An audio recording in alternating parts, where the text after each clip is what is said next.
तो बच्चे लोग आज हम लोग डिराइव करने वाले हैं कि एक infinitely long infinitely large sheet है यूनिफॉर्मली चार्ज, उसके कारण किसी भी पॉइंट पे पी पॉइंट पे एक फील्ड इलेक्ट्रिक फील्ड की वैल्यू क्या होगी हम लोग निकालने वाले हैं। ठीक है, क्या निकालने वाले हैं? इलेक्ट्रिक फील्ड ड्यू टू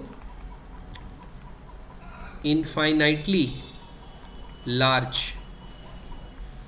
ठीक है, sheet, infinitely large sheet uniformly charged. ठीक, कैसी रहेगी? Uniformly charged. ठीक है, तो देखो सबसे पहले हम लोग क्या करते हैं, एक इनफाइनाइटली लार्ज शीट ले लेते हैं। ठीक है, क्या ले लेते हैं? Infinitely large sheet. ठीक, ऐसे इसका मतलब इसका लेंथ भी इन्फिनिटी रहेगा और इसका जो विड्थ है वो भी इन्फिनिटी रहेगा। ठीक है, अब ये कैसी है? यूनिफॉर्मली चार्ज है, तो सपोज इसमें पूरा पॉजिटिव चार्ज है, यूनिफॉर्मली डिस्ट्रीब्यूटेड, पॉजिटिव चार्ज है यूनिफॉर्मली डिस्ट्रीब्यूटेड। अब ये पूरा चार्ज एरिया में फैला हुआ है, तो मैं एक चीज़ डिफाइन कर सकता हूँ यहाँ, सिग्मा। सिग्मा को क्या बोलूँगा? Surface charge density. क्या बोलूँगा? Surface charge density.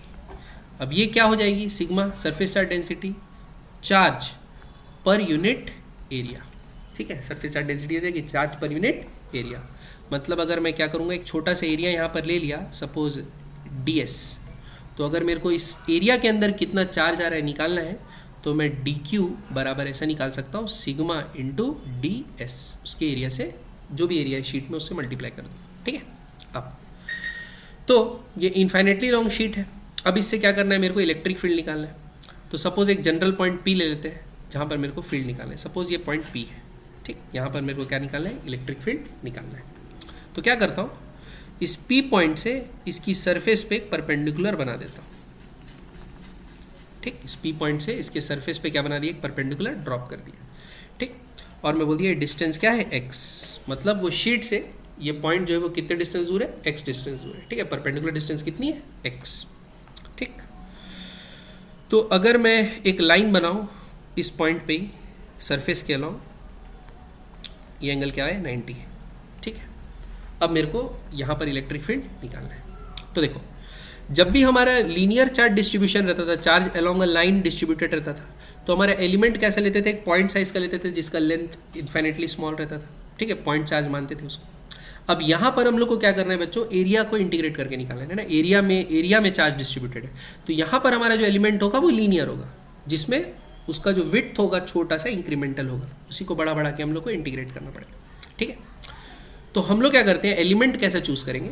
हम लोग ये बोलते हैं, देखो आप यहाँ से इसके सरफेस में, सरफेस के अलोंग x डिस्टेंस आगे बढ़ जाइए, और यहाँ पर एक dx थिकनेस का, कितने इंक्रीमेंटल थिकनेस का? dx थिकनेस का एक स्ट्रिप कंसिडर कर लीजिए। इसका थिकनेस कितना रहेगा? dx। ठीक है, dx थिकनेस इसका है। अब इसके कारण हम लोग क्या करेंगे, इस पॉइंट पे इलेक्ट्रिक फील्ड निकालना है। तो हम लोग पहले डिराइव कर चुके हैं कि एक इन्फाइनेटली लॉन्ग चार्ज रहता है, इन्फाइनेटली लॉन्ग चार्ज है यूनिफॉर्मली डिस्ट्रीब्यूटेड, तो उसके कारण इलेक्ट्रिक फील्ड की वैल्यू क्या है? तो हम लोग इसके कारण पी पॉइंट पे इलेक्ट्रिक फील्ड लिख सकते हैं। फिर ऐसे सारे लाइन चार्जेस जो होंगे इधर इन्फिनिटी से लेके इधर इन्फिनिटी तक, सबको इंटीग्रेट कर देंगे, तो क्या निकल जाएगा कि इलेक्ट्रिक फील्ड टोटल कितनी होगी इस पॉइंट पे। ठीक है, तो देखो हमको क्या क्या चाहिए होगा। अगर एक लाइन चार्ज के कारण अगर हम लोग इलेक्ट्रिक फील्ड लिखना है, तो उसका फॉर्मूला क्या होता है? E2k लैम्डा बाय आर, ये होता है, जिसमें 2k ये तो कांस्टेंट है, लैम्डा क्या होता है? लीनियर चार्ज डेंसिटी, यानी चार्ज पर यूनिट लेंथ। लेकिन हम लोग को क्या दिया है? चार्ज पर यूनिट एरिया दिया है, q बाई ए दिया हुआ है। ठीक है, तो पहले तो लैम्डा के टर्म्स में, सिग्मा को लैम्डा के टर्म्स में लाना पड़ेगा सब्स्टिट्यूट करने के लिए। दूसरा आर क्या होता था? जैसे एक लाइन चार्ज है, उस जिस पॉइंट पे इलेक्ट्रिक फील्ड निकालना है उससे परपेंडिकुलर डिस्टेंस कितनी है वो निकालना है, तो वो तो यहाँ ज्योमेट्री से आसानी से निकल जाएगा। ठीक है, चलिए तो अपन क्या करते हैं, सबसे पहले तो सिग्मा को लैम्डा के टर्म्स में निकाल लेते हैं। ठीक है, तो देखो लैम्डा क्या था बच्चों? Charge per unit area, charge per unit length. ठीक, सिग्मा क्या है बच्चों? Charge per unit area. तो मैं सिग्मा को ऐसे भी लिख सकता हूँ ना, चार्ज पर यूनिट एरिया को ऐसे लिख सकता हूँ ना, लेंथ इंटू ब्रेड्थ। ठीक है, तो यहाँ पर क्यू बाय लेंथ जो है उसके जगह लैम्डा सब्स्टिट्यूट कर दिए, तो सिग्मा बराबर क्या आ गया, लैम्डा डिवाइडेड बाय ब्रेड्थ जो भी रहेगा। ब्रेड्थ यहाँ पर जैसे हम लोग ये जो एलिमेंट लिए उसका ब्रेड्थ कितना है dx, तो अभी के लिए यहाँ पर वही लिख देते हैं, कितना रहेगा dx। तो अपना क्या आ गया बच्चों, लैम्डा बराबर सिग्मा इंटू dx। तो एक का काम तो हो गया, lambda in terms of sigma आ गया। अब दूसरा r निकाल लेते हैं। तो देखो ये लाइन चार्ज का ये p पॉइंट से परपेंडिकुलर डिस्टेंस कितना होगा, ये दोनों को ऐसे जोड़ देते हैं, ठीक, ये दोनों को ऐसा जोड़ दिया। तो देखो एक राइट एंगल ट्राइंगल यहाँ पर बन रहा है, ये 90 डिग्री है, ये आपका x है और ये आपका क्या है, अच्छा ये भी x ले लिया, अच्छा इसको r बोल देते हैं, इसको क्या बोल देते हैं, r, इसको r बोलते हैं, ठीक है। तो क्या हो जाएगा ये x square plus r square का अंडर रूट, ठीक है। तो अब इस एलिमेंट के कारण जो इलेक्ट्रिक फील्ड है उसकी वैल्यू लिखते हैं। तो एलिमेंट के कारण छोटी सी इलेक्ट्रिक फील्ड जो होगी वो क्या होगी, 2k lambda by are square plus x square का under root 2k lambda by R, ठीक है। तो अब हमको इसी को क्या करना पड़ेगा, इंटीग्रेट करके निकालना पड़ेगा। अब डायरेक्शन भी देख लेते हैं, ठीक है, क्योंकि जब हम लोग वेक्टर को इंटीग्रेट करते हैं बच्चों तो डायरेक्शन देखना बहुत इंपॉर्टेंट रहता है, ठीक है। सेम डायरेक्शन वाले ही इंटीग्रेट होंगे, है ना, अलग अलग डायरेक्शन है तो फिर उसको अलग अलग इंटीग्रेट करना पड़ता है। देखिए तो इलेक्ट्रिक फील्ड इस लाइन चार्ज के कारण क्या रहता है, तो हमेशा जैसे एक पॉजिटिवली लाइन चार्ज है तो उसके कारण क्या रहता था, away from the line joining रहता था। तो यहाँ भी ये लाइन ज्वाइन कर रहा है ऐसे, तो इससे कारण क्या होगा, ऐसा अवे होगा कि नहीं होगा, ऐसा, ठीक। सपोज इस एंगल को मैं बोल दिया थीटा, तो ये भी एंगल क्या होगा, थीटा होगा। ये आ गया डी का वैल्यू। अब बच्चों इसके दो कंपोनेंट होंगे ना, कितने होंगे, दो कंपोनेंट, एक होगा डी कॉस थीटा जो शीट से एक अवे लग रहा है, और एक डी साइन थीटा जो शीट के सरफेस के अलोंग वाला कंपोनेंट है। तो ये हो जाएगा डी साइन थीटा। अब बाय सिमेट्री देखो, जैसे x डिस्टेंस दूर में एलिमेंट यहाँ लिया हूँ, वैसे x डिस्टेंस दूर एलिमेंट यहाँ भी तो ले सकता हूँ, इसके बाजू में यहाँ पर भी एक एलिमेंट ले सकता हूँ जो कि सेम x डिस्टेंस दूर होगा। अब उसके कारण भी इलेक्ट्रिक फील्ड अगर मेरे को लिखना पड़ेगा सेम x डिस्टेंस दूर है, तो ऐसे करके एक ट्राइंगल बनेगा, ये डिस्टेंस भी सेम हो जाएगा, r square plus x square का अंडर रूट। तो d का वैल्यू मैग्नीट्यूड भी सेम हो जाएगा, और ये एंगल थीटा है तो ये एंगल भी थीटा हो जाएगा। इसके भी दो कंपोनेंट होंगे, ये हो जाएगा डी ई साइन थीटा और ये वाला आ जाएगा डी ई कॉस थीटा। तो आप देख रहे हो साइन वाले कंपोनेंट एक दूसरे को क्या कर रहे हैं, कैंसिल कर दे रहे हैं। तो हर एक यानी जो ये जो लाइन है मिड पॉइंट है सपोज ये, उसके इधर जितने एलिमेंट है उसके इधर ही उतने एलिमेंट है।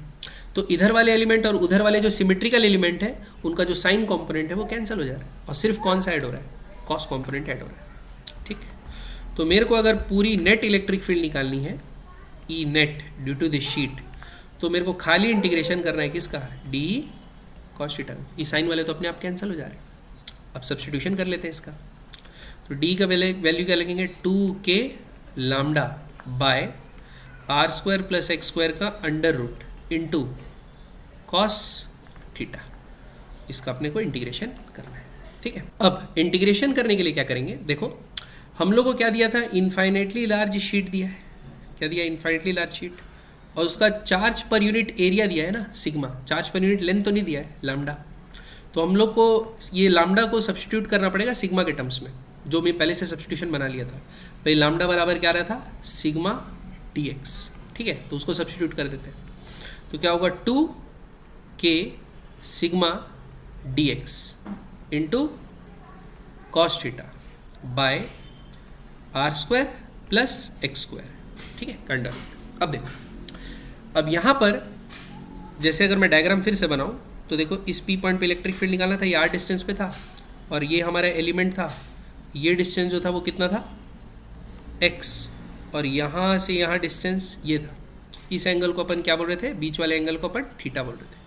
तो अगर आप देखोगे तो जैसे जैसे मैं एलिमेंट चेंज करते जाऊँगा, एलिमेंट को दूर ले जाते जाऊँगा, तो x का वैल्यू क्या होगा, चेंज हो जाएगा। तो एक वेरिएबल हमारा x है, और x अगर चेंज होगा तो ये थीटा भी क्या होते जाएगा, चेंज होते जाएगा, ठीक है। तो यह थीटा भी वेरिएबल है और x भी वेरिएबल है। तो हम लोग को किसी एक वेरिएबल में लाने की कोशिश करनी पड़ेगी, तो हम लोग इसको थीटा के टर्म्स में ले आते हैं। किसके टर्म्स में, थीटा के टर्म्स में ले आते हैं। तो देखो थीटा के टर्म्स में लाने के लिए क्या करेंगे, देखो यहाँ से ये x है, ये r है बच्चों, बेस r है, ये परपेंडिकुलर x है, और ये एंगल थीटा है। तो मैं ऐसा लिख सकता हूँ क्या, देखो मैं ऐसा लिख सकता हूँ x बराबर r tan थीटा। तो इससे मैं dx का सब्स्टिट्यूशन भी बना सकता हूँ, डिफरेंशिएट थ्रू आउट कर दोगे तो dx बराबर r sec square theta D theta, एक ये आ गया, और अगर मैं स्क्वायर कर दूँ तो r square tan square theta, एक ये सब्स्टिट्यूशन भी कर सकता हूँ। ठीक, अब इन दोनों को मैं क्या करता हूँ, ऊपर में सब्स्टिट्यूट करता हूँ। और दूसरा चीज़ लिमिट, ठीक है, अब मैं थीटा के टर्म्स में सबको ले आ रहा हूँ, तो लिमिट जो भी इंटीग्रेशन की लगेगी वो भी थीटा के टर्म्स में लगेगी। तो आप देखिए जैसे जैसे मैं इनफाइनाइट शीट में दूर जाते जाऊँगा, देखो जैसे अभी यहाँ पर हो तो एंगल थीटा क्या होगा, 0, और जैसे जैसे मैं दूर जाते जा रहा हूँ आप देख रहे हो ये थीटा जो हो रहा है वो क्या होता जा रहा है, बढ़ते जा रहा है। तो इन्फिनिटली दूर चले जाऊँगा, ये एक्स का वैल्यू जब इन्फिनिटी होते जाएगा, एकदम दूर जाते जाऊँगा तो ये लगभग क्या हो जाएगा, ये 90 डिग्री के बराबर हो जाएगा। तो π/2 तक जा रहा हूँ, इधर π/2 भी जा रहा हूँ, इधर भी π/2 जा रहा हूँ, तो मैं बोल सकता हूँ ना -π/2 से π/2। ठीक है, तो मेरी जो लिमिट लगेगी डी थीटा की वो कहाँ लगेगी, -π/2 से π/2। तो देखो लिमिट भी अब लिख देते हैं, -π/2 से π/2।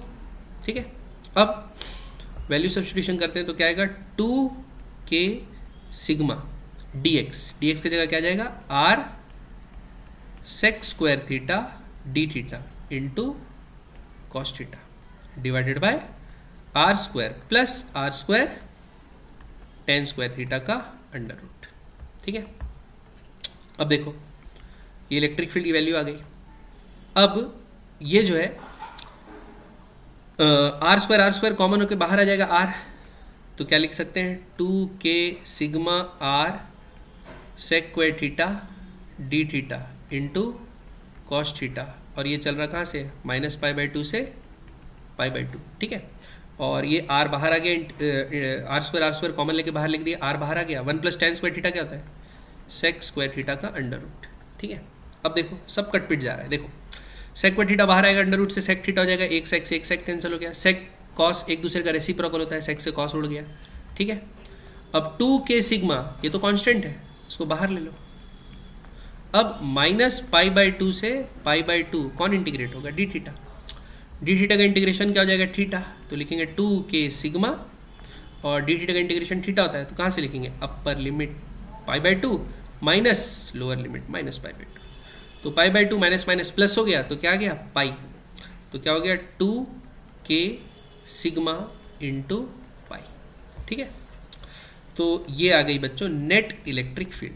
तो इसको मैं ऐसे भी लिख सकता हूँ, 2k का वैल्यू ये होता है ना 1/4πε0 इंटू सिग्मा इंटू पाई, 2 से पाई 2 जा कट गया, क्या आया σ/2ε0।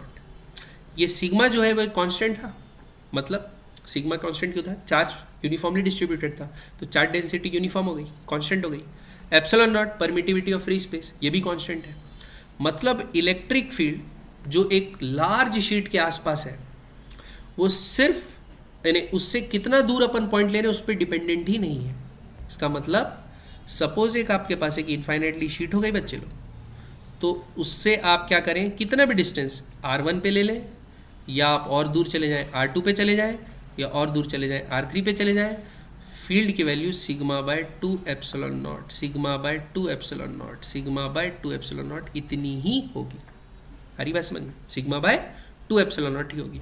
और डायरेक्शन क्या होगा, शीट के प्लेन जो है, शीट का जो प्लेन है उसके परपेंडिकुलरली। अगर ये पॉजिटिव शीट है प्लस सिग्मा वाली तो अवे, और अगर माइनस सिग्मा वाली है तो टूवर्ड्स। ठीक है, तो ये डायरेक्शन और मैग्नीट्यूड हो गया। और एक और बात पता चली कि ये जो डिस्टेंस कितने दूर आप शीट से कितने दूर जा रहे हैं उसके इंडिपेंडेंट होती है क्या, इलेक्ट्रिक फील्ड की वैल्यू। ठीक है, अभी इसी में भी एक स्पेशल केस भी देख सकते हैं बच्चों। क्या देख सकते हैं, स्पेशल केस। अभी ये जो शीट मैंने ली जिसे डिराइव किया वो एक थिन शीट थी। क्या थी, थिन शीट। अगर आपकी थिन शीट ना हो, कैसे हो, थिक शीट हो, शीट कैसी हो, थिक हो, तो उसके तो दो सरफेस हो जाएंगे ना। सपोज थिक शीट ऐसे बनेगी, देखो ये एक शीट है, थिक शीट बोलूँगा तो उसका कुछ विड्थ भी रहेगा ऐसा, ठीक, ऐसी बनेगी थिक शीट। अब इसमें तो दो सरफेस हो गए ना, एक ये सामने वाला सरफेस और एक ये जो पीछे वाला सरफेस है इसका, ये भी तो सरफेस हो गया, ये पीछे वाला सरफेस। तो देखो सपोज इसको भी मैंने पॉजिटिव चार्ज दिया है, तो बाहर सामने वाले सरफेस पे भी प्लस सिग्मा है, पीछे वाले सरफेस भी प्लस सिग्मा है। तो इसके कारण अगर मेरे को क्या करना है, इससे r डिस्टेंस दूर फील्ड निकालना है, तो देखो ये सामने वाली जो शीट है उसके कारण क्या होगा, सिग्मा बाय 2 एप्सिलॉन नॉट होगा। डायरेक्शन क्या होगा, पॉजिटिव है तो अवे। ये जो पीछे वाली शीट है, अब उससे डिस्टेंस पे तो डिपेंड करता ही नहीं, तो पीछे वाले के कारण भी कितना होगा, सिग्मा बाय 2 एप्सिलॉन नॉट ही होगा आगे की तरफ। तो दोनों इलेक्ट्रिक फील्ड ऐड हो जाएगी। तो अगर थिक शीट है तो उसके कारण इलेक्ट्रिक फील्ड क्या हो जाएगी, सिग्मा बाय एप्सिलॉन नॉट। ठीक, तो ये एक स्पेशल केस हो गया। किसके लिए, जब आपकी शीट आपको थिन नहीं दी हो, क्या दी हो, थिक दी हो। क्लियर। तो ये एलिमेंट यानी अगर आपकी शीट हो, इन्फाइनेटली चार्ज शीट हो, तो भी उसके कारण हम लोग कैसे इलेक्ट्रिक फील्ड निकालेंगे हम लोग देख सकते हैं। ठीक है, ओके।